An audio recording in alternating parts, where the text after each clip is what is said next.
Assalamualaikum warahmatullahi wabarakatuh. Sana BTV berjumpa kembali bersama saya Ricky Amelia dalam Obat Obrolan Kesehatan. Dan untuk episode kali ini kita akan berbincang-bincang ini mengenai bank sampah. Nah, apa itu bank sampah? Ini kita akan berbincang-bincang dengan tamu saya ya.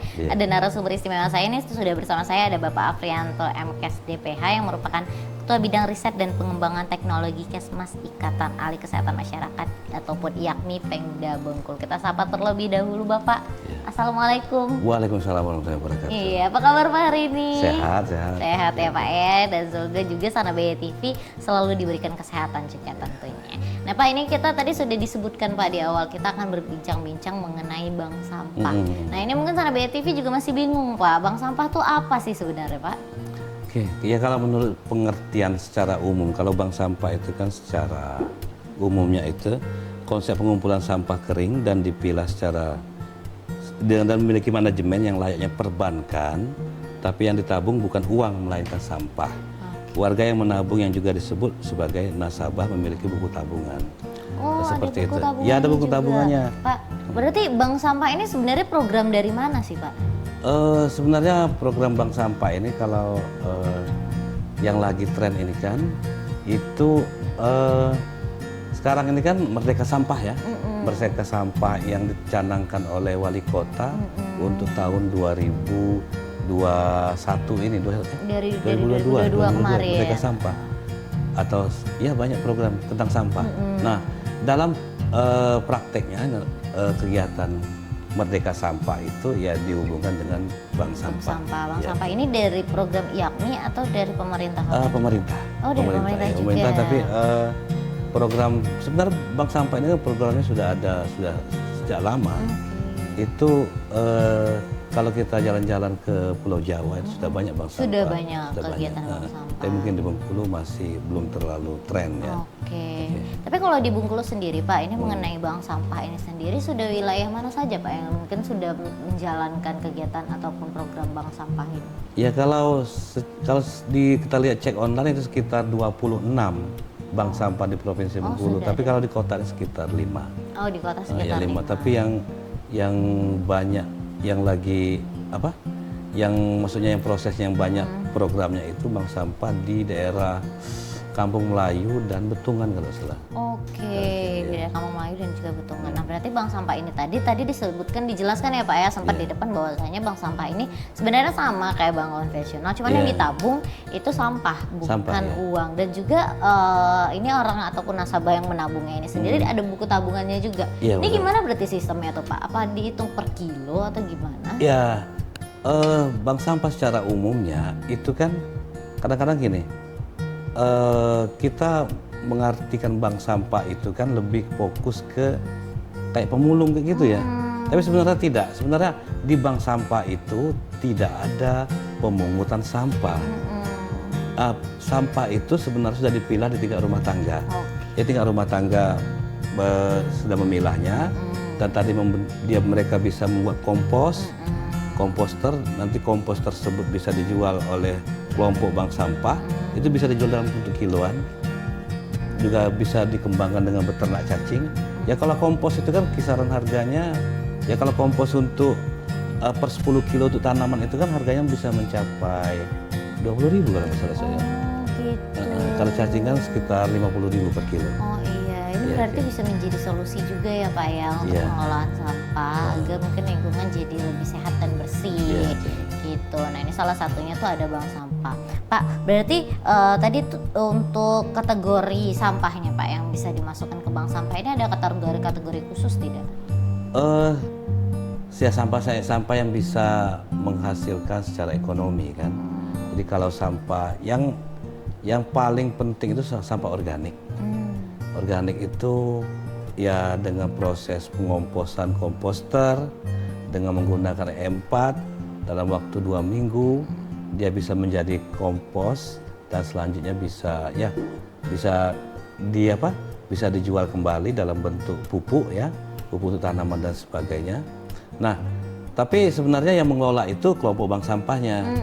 Jadi bank sampahnya pihak rumah tangga itu tinggal menerima saja. Maksudnya kan nanti kan mungkin kalau harga jualnya sekitar misalkan kita anggap 15.000 per kilo, Jadi mungkin di tingkat rumah tangganya bank sampah memberikan nilai 10.000 karena 5.000 untuk keuntungan mereka. Oh iya, berarti memang yang diserahkan ke bank sampah ini tuh benar-benar dalam bentuk sampah basahnya ya Pak ya, yang dikasih sampah organiknya yang diberikan? Atau Sebenarnya pengelolaannya memang dari rumah tangganya? pengelolaannya rumah tangga. Oh, Jadi oke. si kelompok bank sampah itu menyiapkan kontainer sistem kayak gentong-gentong itu yang jadi sampahnya. Nah, yang sudah jadi sepupu? Bukan, pihak rumah tangga memasukkan sesuai dengan kontainer tersebut. Oh iya, sampah iya, basah berarti di sampah- sini, iya, berarti. sampah kering di sini. Jadi manajemen mereka itu yang mengatur untuk proses pemupukan, penjadian kompos dan sebagainya itu pihak bank sampah. Iya. Benar-benar. Nah, jadi ini bisa jadi solusi nih untuk sana BTV. Jadi mungkin di rumah nih alangkah lebih baiknya lagi biar lebih gampang ya Pak ya, dari rumah tuh memang sudah dikategorikan nih sampah basah yang mana, Iya. sampah plastik yang mana gitu. Nanti untuk di bank sampahnya ini nanti tinggal diserahkan saja gitu ya Pak ya. Iya. Dan nanti tinggal pihak bank sampah yang mengelola. Iya. Gitu. Nah ini baik sekali nih untuk pengelolaan sampah agar tidak ada lagi sampah-sampah yang menumpuk ataupun sampah-sampah rumah tangga yang berserakan di lingkungan setempat ya Pak Iya, ya. benar. Gitu banyak sekali sebenarnya. Kategori-kategorinya itu cuman sampah organik saja atau sampah-sampah plastik gitu juga diterima Pak? Ya sebenarnya kan sebenarnya ini bisa dilakukan oleh warga yang malas membayar iuran sampah. Sebenarnya kan kalau iuran sampah itu kan pada umumnya di Kota Bengkulu itu kan dipungut 25.000 per rumah tangga. Nah, sebenarnya kalau mereka kadang-kadang mereka itu kan tidak mau membayar dan membuang sampah sembarangan. Iya. Nah, sebenarnya itu bisa jadikan alternatif bagi mereka. Jadi misalkan mereka bisa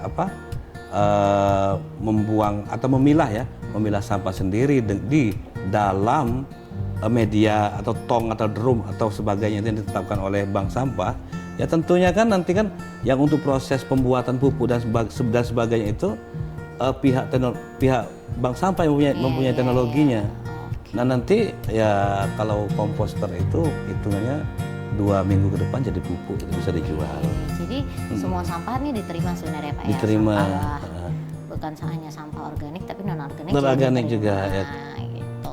Nanti ada pembukuannya. Pembukuan mungkin ya kalau secara sederhana itu ditempel di dinding rumah warga. Iya. Nanti kan dikategorikan misalkan hari Senin tanggal sekian jumlah sampahnya 20 kilo misalnya, pupuknya sekian, duitnya sekian. Bisa diambil per bulan. Oh, bisa sebenarnya. diambil uangnya. Bisa diambil per bulan kalau konsep bank sampah tersebut. Tapi ya kadang-kadang kan memang pelaksanaannya kan kadang-kadang agak beda. Beda ya. Baik, nanti kita akan bahas lagi nih lebih lanjut bagaimana pengelolaan sampah yang ada program bank sampahnya ini. Mungkin nanti akan lebih jelas dan detail lagi Sana BTV. Tapi kita rehat sejenak ya Sana BTV, jangan kemana-mana, tetap di obrolan kesehatan. Sana BTV kembali lagi di obrolan kesehatan ya, kita masih berbincang-bincang mengenai program bank sampah. Tadi sudah dijelaskan ya Pak, sebenarnya bank sampah ini sendiri programnya ini menerima semua bentuk sampahnya, mau itu sampah organik dan non organik, yang dimana nanti ini pihak dari bank sampah yang akan mengelola sampah ini nantinya hingga ini ada nilai ekonominya juga nanti yang akan dihasilkan gitu.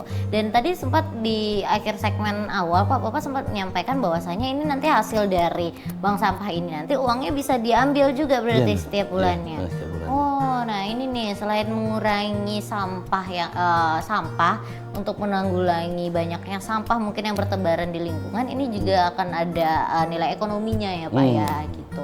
Nah ini mungkin yang disayangkan di Bengkulu mungkin belum terlalu banyak ya Pak ya untuk yang menjalankan program bank sampah ini sendiri. Iya. Tetapi itu kan ya kalau berhubungan dengan merdeka sampah ini kan sebenarnya bank sampah itu kan sebenarnya bisa dijadikan jalan keluarnya kan. Ya dengan bank, tapi sebenarnya teknologinya ya kalau ini kan ada kita bagi dua kan. Pertama pengelolaan sampah di pasar dan di pertokoan di Kota Bengkulu itu kan dikelola oleh Dinas Lingkungan Hidup kan. Pengelolaan sampah di rumah tangga itu dikelola oleh LPM, Lembaga Pemberdayaan Masyarakat, yang di bawah naungan kelurahan. Nah sebenarnya kalau pengelolaan bank sampah pada umumnya sebenarnya dilakukan oleh LPM. Dan sebenarnya yang jadi masalah sekarang tuh kadang-kadang tuh LPM otomatis kan harus mengetahui teknologi itu kan. Iya. Tidak hanya warga saja. kadang-kadang ya mungkin ada kedepannya mungkin tentang teknologi itu mungkin harus banyak didistribusikan ke tingkat hulu hilirnya kan TPA. Iya. Berarti hulu dan hilir. Mungkin yang harus lebih jadi perhatian ataupun PR pemerintah juga ini mungkin sosialisasi terkait dengan pengelolaan sampah itu seperti apa ya Pak ya, bagaimana ini sampah-sampah rumah tangga ini bisa dikelola agar tidak lagi menjadi sumber penyakit yang akan mengganggu kesehatan masyarakat gitu. Iya. Sayang sekali nih Pak kalau misalkan sampah ini menjadi sumber penyakit ataupun jadi permasalahan kesehatan masyarakat yang ada di Provinsi Bengkulu kan ya Pak gitu, apalagi yang kita tahu sampah ini kotor dan menjadi sumber ataupun sarang penyakit gitu. Tadi sudah dijelaskan bagaimana bank sampah itu apa, bagaimana programnya dan juga sampah apa saja yang bisa diterima di bank sampah. Ini mungkin bisa menjadi solusi. Dan bisa menjawab pertanyaan juga nih untuk Sana BTV di rumah ini. Kita kalau misalkan sampah yang numpuk di wilayah kita nih kita harus apakan gitu ya Pak ya, mungkin tidak harus dibakar. Iya, nggak harus dibakar gitu, karena untuk pembakaran sampah ini juga ada dampak negatifnya ya Pak ya. Untuk pembakaran sampah itu ada dampak negatif juga untuk kesehatan gitu Pak. Tapi kalau misalkan Pak, mungkin ini agak bergeser sedikit dari bank sampah. Ini kan mungkin masih ada juga wilayah-wilayah yang tidak memiliki tempat pembuangan sampah ataupun TPS. Nah ini gimana Pak solusinya Pak untuk yang itu juga? Ya kalau kemarin kan ketetapannya kan per 31 Januari itu kan kontainer TPS itu kan ditarik semua. Ditarik semua. Berarti per 31 Januari kemarin ya? Tapi karena ada ada kayak ya mungkin masyarakat belum siap dan sebagainya. Katanya kalau salah saya pertengahan Februari ini. Oke. Nah, terus Februari. Yang jadi masalah nanti itu di Bengkulu, di kota Bengkulu, yang membayar iuran nanti kan dibuang sampahnya oleh LPM. Yang tidak membayar iuran kemana mereka buang? Iya benar. Nah, itu nanti jadi permasalahan itu sebenarnya. Ini yang takutnya menjadi permasalahan baru ya Pak ya? Iya, permasalahan baru nanti. Ini mungkin harus didapatkan solusi terlebih dahulu nih, bagaimana nih, karena mungkin tidak semua masyarakat mampu ya Pak ya untuk membayar iuran kebersihan ataupun iuran sampah ini untuk wilayah lingkungannya. Kalau misalkan yang tidak mampu ini nanti takutnya sampah-sampahnya malah berserakan dan akan mencemari lingkungan setempat. Iya, sekarang kan banyak itu mungkin kita lihat di kelurahan itu kan ada di gang-gang orang buang sampah sembarangan. Iya benar. Padahal sebenarnya kalau kita kelola dengan baik itu kan bisa menjadi menjadi nilai ekonomis yang selanjutnya bisa dipotong untuk membayar iuran sampah bagi warga tersebut dan otomatis dia bisa berdampak. Ya mungkin kesehatan juga ya. Kalau sampah banyak menumpuk kan itu kesehatan juga agak terganggu saya rasa. Iya benar. Nah ini yang harus kita jaga itu kesehatan kebersihan lingkungan untuk menjaga kesehatan diri sendiri juga. Diri sendiri ya benar. Pak, kalau misalkan tadi kita sama-sama tahu lah, mungkin orang awam dan Sana BTV juga tahu bahwasanya sampah ini menjadi sumber penyakit ya Pak ya. Kalau TPS tidak ada, ini ditambah lagi nih bingung kalau misalkan sampahnya malah bertebaran itu akan menjadi sumber penyakit, belum lagi nanti malah menjadi sumber bencana juga seperti banjir ya kan Pak. Nah ini dari IAKMI sendiri gimana Pak? Mungkin ada pikiran juga nggak nih nanti kalau misalkan di beberapa titik tidak ada TPS seperti apa? Tapi nanti mungkin dijawabnya setelah segmen berikut ya Pak ya. Kita rehat dulu sejenak. Sana BTV jangan kemana-mana, tetap di Obat Obrolan Kesehatan. Sana BTV kembali lagi di obrolan kesehatan ya. Tadi kita sudah bahas dan agak terpotong ya Pak ya. Tadi ada kabar juga bahwasanya nih TPS ataupun tempat pembuangan sampah di Februari ini akan diambil ataupun akan dicabut. Nah ini mungkin yang akan membingungkan nanti sampah-sampahnya akan kemana seperti itu ya Pak ya. Nah ini kalau dari IAKMI sendiri Pak ada usulan tidak ataupun nanti ada program tidak Pak untuk kedepannya untuk pengelolaan sampah? Ya rencana pengelolaan sampah itu kan kalau di IAKMI itu kan ada beberapa kegiatan. Yang pertama itu mungkin pengelolaan pelatihan beternak cacing. Ada pelatihannya nanti dari IAKMI. Iya. Jadi dia beternak cacing itu cacing itu kan kalau kita cerita cacing itu kan dia kan kalau untuk di daerah Sumatera Utara itu kan sudah diekspor ke Korea dengan harga 50.000 per kilo. Juga nanti ada kegiatan pelatihan pembuatan biopori. Jadi biopori, jadi dalam mengurangi banjir di tingkat perumahan. Tapi kalau misalkan banjir seperti daerah Tanjung Agung nggak bisa biopori. Ya, dia tingkat perumahan. Jadi nanti biopori itu nanti kalau dia sudah proses 2 minggu itu bisa menjadi pupuk. Nah nanti ada rencananya bank sampah, nanti model bank sampah, nanti pendanaannya kumpulan warga tersebut mungkin kedepannya akan dibuat model kayak BPJS itu, Universal Healthcare. Jadi nanti ada sistem gotong royong kan. Jadi uang-uang yang dari warga tersebut yang dari proses perhitungan berapa sampahnya dan sebagainya, berapa jumlah ekonominya dan sebagainya, nanti bisa kita kumpulkan sistemnya, nanti bisa untuk gotong royong itu namanya sedekah sampah katanya. Oh, luar sedekah biasa. Sampah ya. Kedepannya itu nanti. Berarti ini bisa jadi program mungkin seperti semacam koperasi lingkungan nanti bisa jatuh Ya, ya bisa, Pak ya? bisa Jadi seperti koperasi lingkungan. Jadi di mana nanti sampah yang dikumpulkan nilai ekonominya hasilnya berapa itu nanti akan dipergunakan untuk kebutuhan lingkungan setempat gitu ya Pak? Iya, Atau seperti ada itu. warga yang sakit atau mungkin ada kegiatan di RT RW setempat gitu ya Pak? Iya seperti itu. Ya kadang-kadang kita kan kalau saya pribadi juga kan, kalau dihubungkan sama kerja itu kan belum tahu bentuknya, mungkin kan kita kan agak malas ngerjakannya. Tapi kalau sudah dihubungkan sama ekonomis dan sebagainya, ya mudah-mudahan bisa berjalan lancar. Benar, Ya, apalagi itu. kalau misalkan ini disosialisasikan ke masyarakat, diberitahu bahwasannya ini nanti bisa dijual loh dari pengelolaan sampah ini ya Pak ya. bisa. Ada hasilnya selain untuk kesehatan kita juga, untuk menjaga kesehatan lingkungan juga, untuk menjaga kebersihan lingkungan, ini nanti bisa dijual, ada nilai ekonominya, bisa menghasilkan uang gitu ya Pak ya. Ini bisa jadi sumber pencarian juga bagi masyarakat juga gitu. Benar, apalagi mungkin yang tinggal di wilayah yang mungkin sebenarnya nih cukup kumuh, banyak sampah, nah baiknya ini bisa dikelola dengan baik ya Pak ya.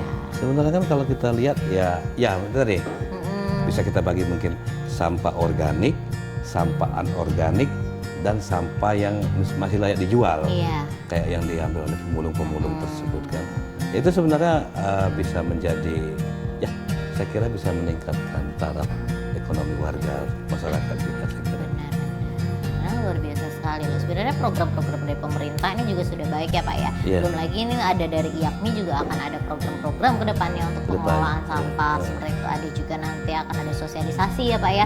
Bagaimana untuk pengelolaan sampah, bagaimana ini buat apa tadi Pak yang untuk cacing itu? Beternak cacing. Juga biopori.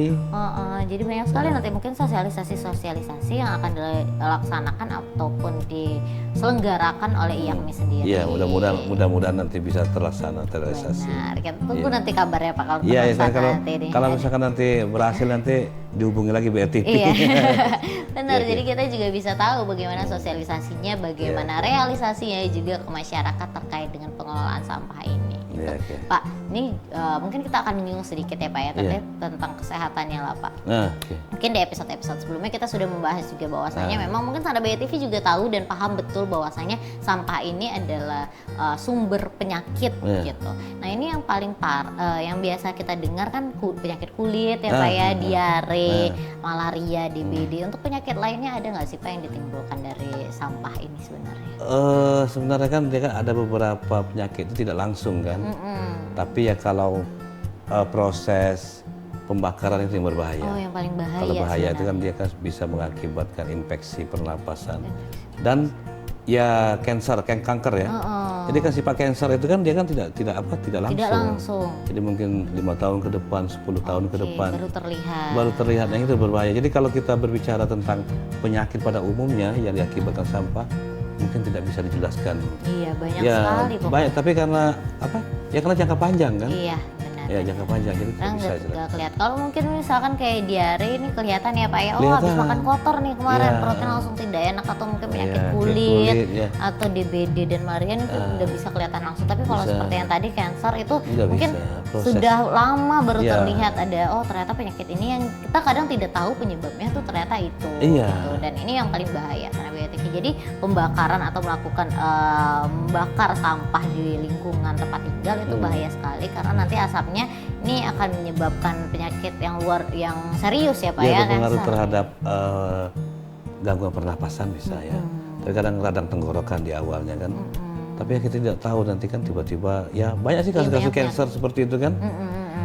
Kayak itu misalkan saya pernah baca penelitian, tapi ini di luar itu ya kayak cancer itu bisa diakibatkan oleh ya karena penanganan sampah yang tidak baik. Penanganan sampah yang tidak baik itu ya. bisa juga menyebabkan juga penyakit. Iya, tapi dia tidak secara Iya, langsung. tidak kan? secara langsung. Mungkin jangka panjang ya Pak Jangka panjang, ya. betul, Gitu. Nah ini juga menjadi PR nih untuk Sana BTV agar memperhatikan kesehatan dan kebersihan lingkungan di mana kita tinggal ya Pak Iya, ya. benar, Bagaimana kebersihan dan kerapihan lingkungannya juga.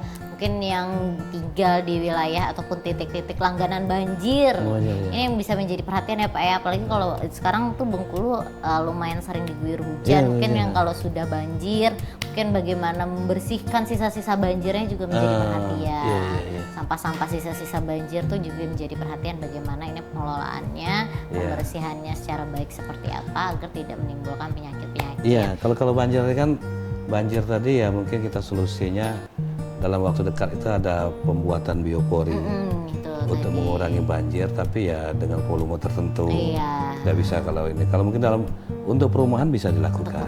Mungkin Perumahan. ada beberapa perumahan yang mungkin sekarang kalau gampang tergenang banjir ya Pak ya kalau diguyur hujan seperti Iya. itu.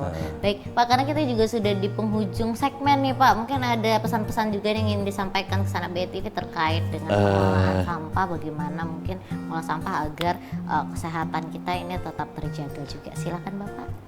Ya, sahabat BTV ya. Ya, Sana BTV. Sahabat BTV ya, oke. Ya mungkin ke depannya ya kegiatan dalam pengelolaan sampah itu kita harus dijadikan apa ya? Mungkin ada skala prioritas juga. Kita kan ada kegiatan sekarang yang dicanangkan oleh wali kota itu bebas sampah, merdeka sampah. Nah mungkin sebenarnya penyakit yang diakibatkan oleh sampah itu banyak, tapi mungkin yang kita tahunya secara langsung ya, mungkin dalam bentuk apa ya, penyakit misalkan penyakit kulit, penyakit tipes, diare dan sebagainya. Nah penyakit yang turunannya itu sebenarnya banyak, tapi kan mungkin ada beberapa kayak misalkan pembakaran sampah sembarangan itu kan, itu bisa mengakibatkan gangguan pernapasan dan pada akhirnya akan mengakibatkan kanker paru-paru dan sebagainya. Nah itu saya kira itu harus dihindari.